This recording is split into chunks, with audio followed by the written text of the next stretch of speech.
Jason Grace is a character from the Heroes of Olympus and Trials of Apollo. Today, I'll explain and share his life, from his childhood and to the events of the Heroes of Olympus.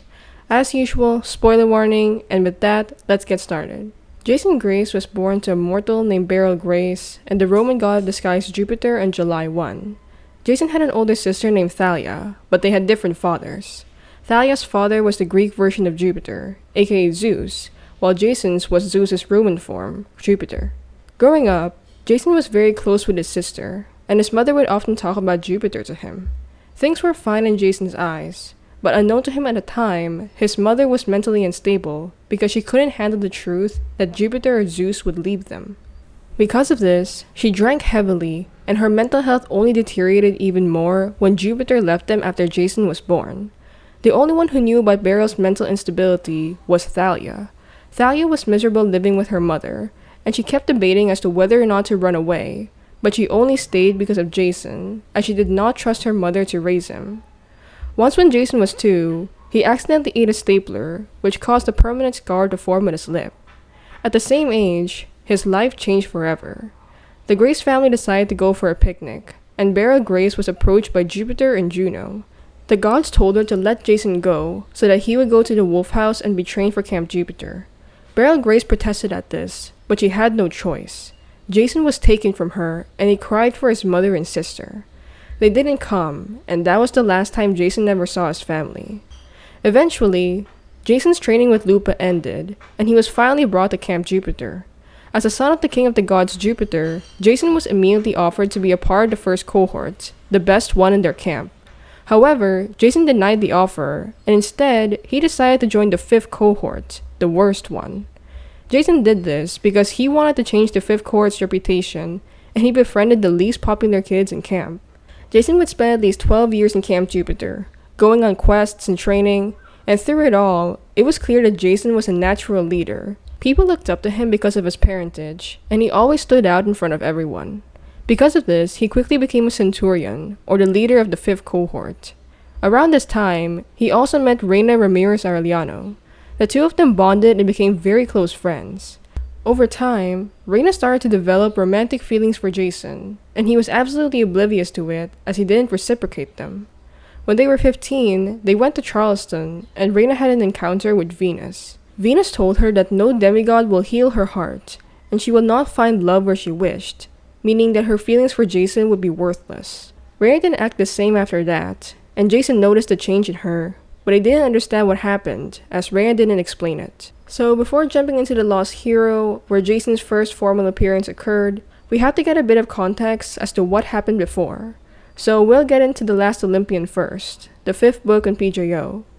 In this book, Cronus' army was attacking Manhattan, and the Greeks of Camp Hapled were fighting them. Little did the Greeks know that Camp Jupiter also helped in the battle. Jason led the army to Mount Others, where he fought some monsters, and he even fought the Titan Krios himself and won.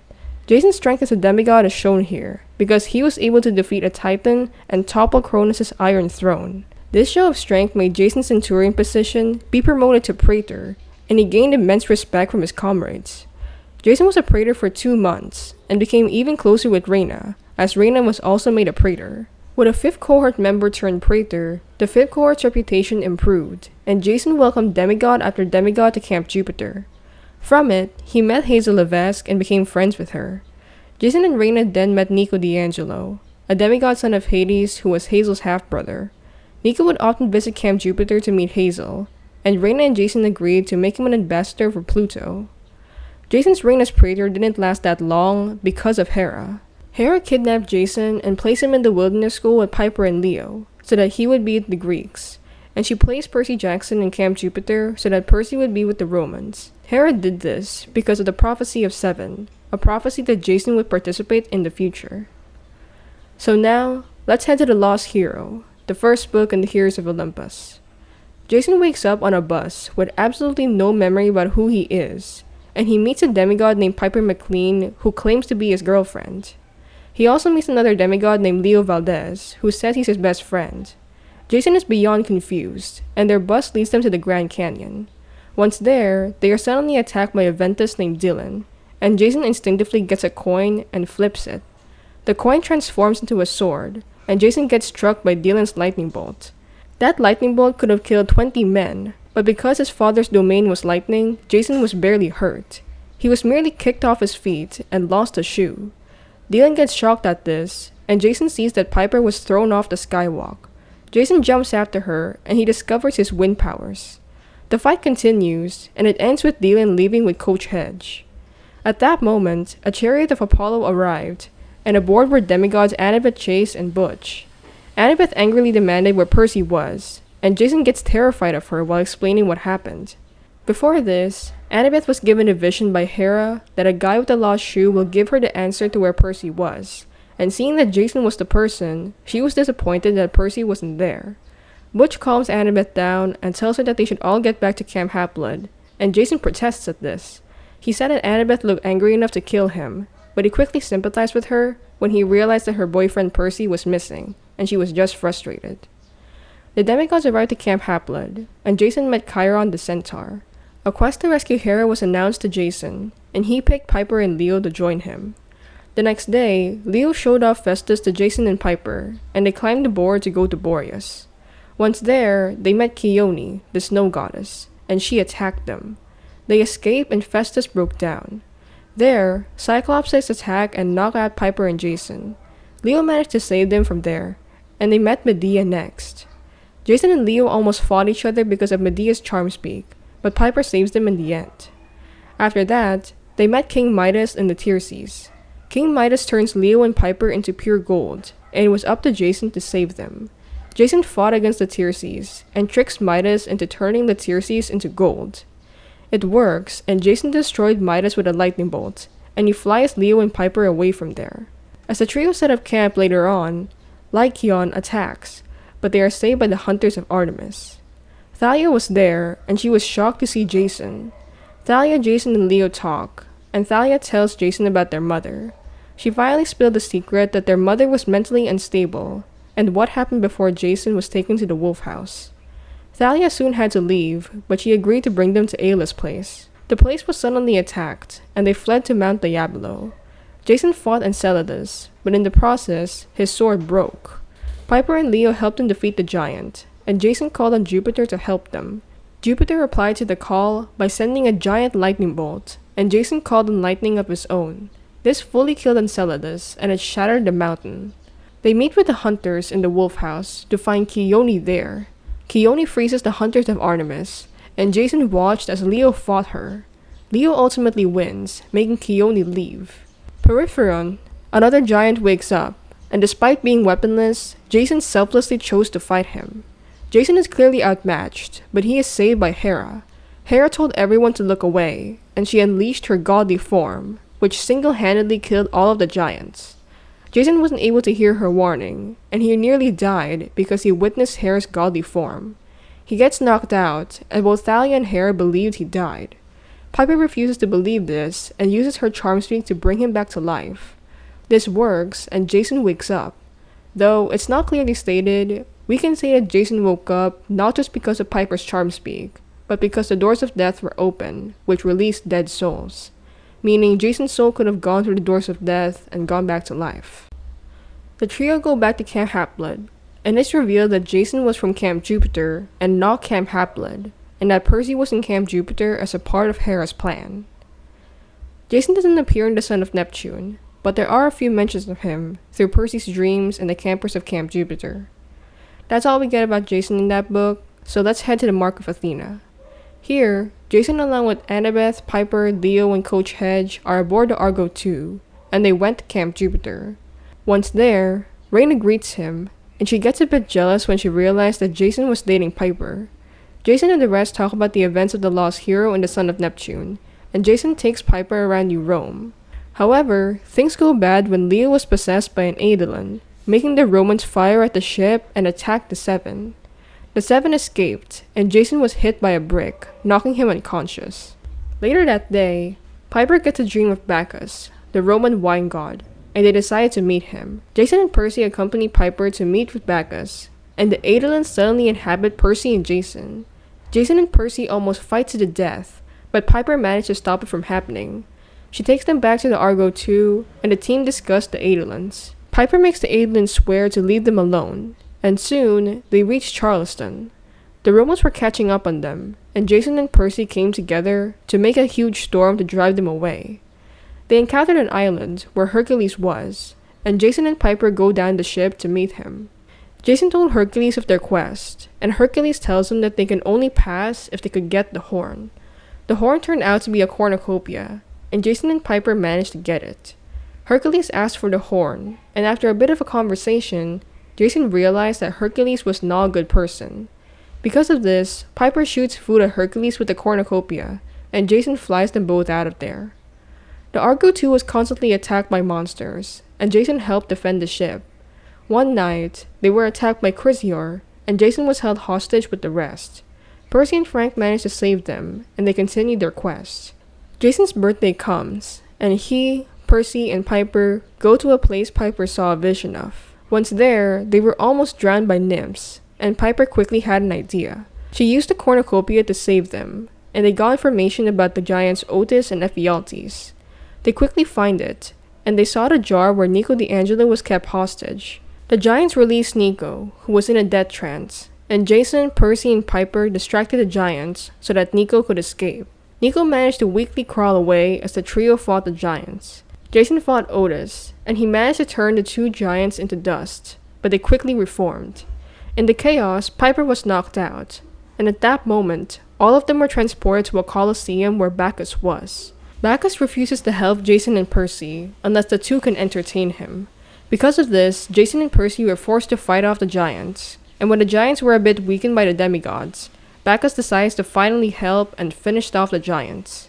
Jason and the rest go back to the ship to talk to Nico, and Nico explains that they had to close the doors of death because of the monsters coming out from it. The team decides to worry about it later because of Annabeth's quest to find the Mark of Athena, and they decided to save her first.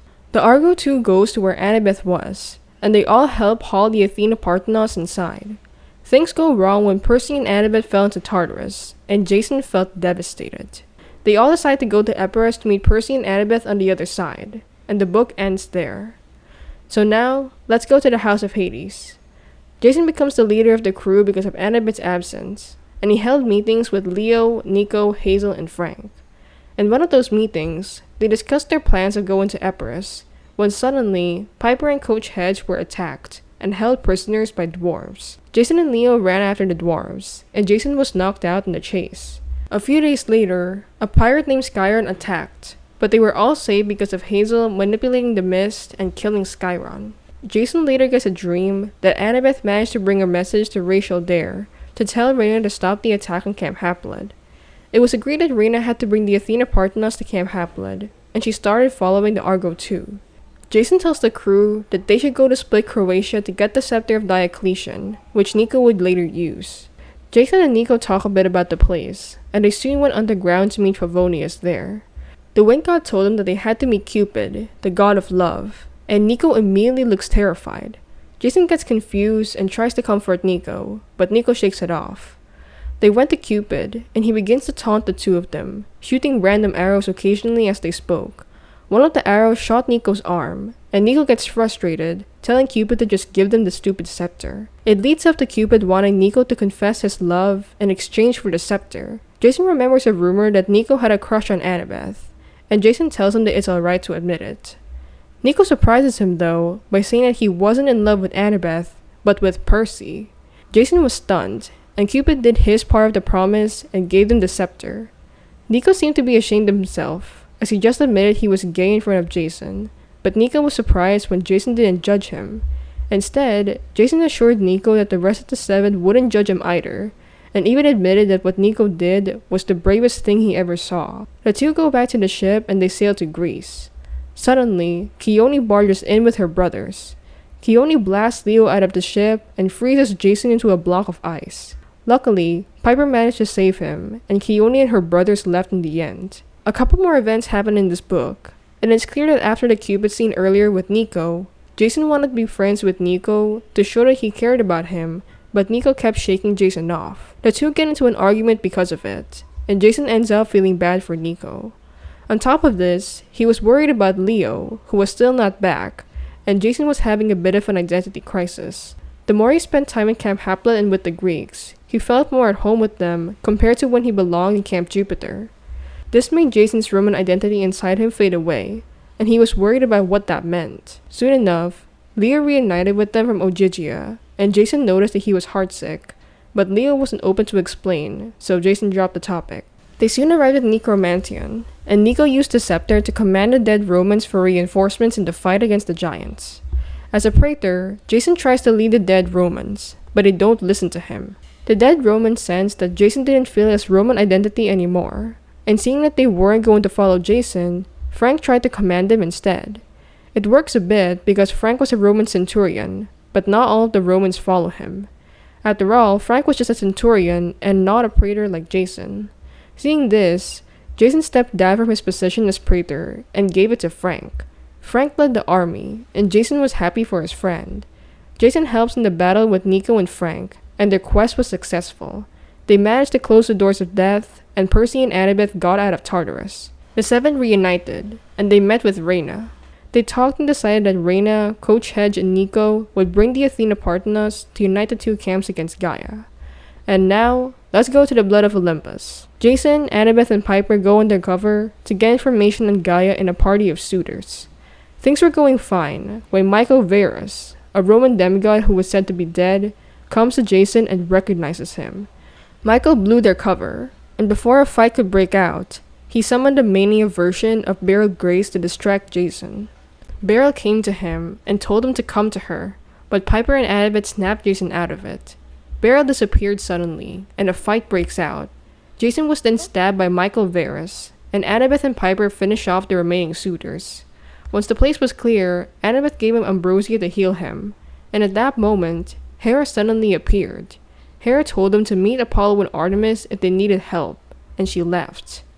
Jason passed out, and Frank brought him back to the ship. Jason was mostly being tended to because of the stab wound, and a couple of days later, the Argo II was attacked by a storm. Despite the protests of his friends, Jason helped Percy to figure out what was happening. He joins Percy underwater to meet a goddess named Kim. Kim is met with Polybotes, a giant, and they trap Percy with poison and attack Jason with a basilisk. Jason was able to fight off the basilisk, and demands them to release Percy. Things seem hopeless for Jason, but he managed to convince Kim to let them go. Kim helps Jason defeat Polybotes, because Jason promised to honor her, and give her more recognition along with the Olympians. As Percy and Jason swim up to the surface, Percy thanks Jason for saving him, and they go back to the Argo II. Soon, Jason, Leo, and Piper go meet Asclepius, and once there, Jason realized he was nearsighted.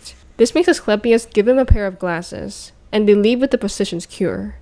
They then go to Athens for the final battle, and Jason fights with the Greek version of his father Zeus. Once the giants were defeated, Zeus announced to everyone that Apollo was to be punished for the events of the Heroes of Olympus, as Apollo was the god of prophecy who should have foreseen what had happened. In front of everyone, Jason protested against this and stood up for Apollo. Zeus doesn't listen to him and banishes Apollo from the scene. Zeus then transports the demigods to Camp Haplet. Jason helps in the fight against Gaia, and he witnessed Leo sacrificing himself to defeat Gaia. Jason mourns Leo's death, and he was made Pontifex Maximus by the Romans.